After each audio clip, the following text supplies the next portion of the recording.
How to show what game you are playing on Discord. Let's get started. First, launch your Discord app. Now navigate to this option, Settings, given at the bottom left. Now over here, you're gonna find different options. Scroll down. Navigate to the option Activity Privacy. Click on that. Now you're gonna find the option of Display Current Activity as a status message.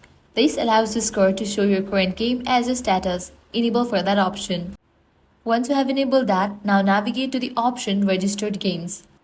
If your game is running, it should automatically appear at the top. If Discord is not detected, click the Add It button. Use the drop-down menu to select the game you are currently playing, then click Add Game. If the game title is incorrect, click on its name and edit it manually. This works only for unverified games.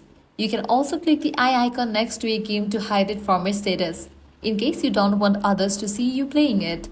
That's it. Now Discord will automatically show what game you are playing. If this helped you out, don't forget to like, share and subscribe to our channel. Thanks for watching.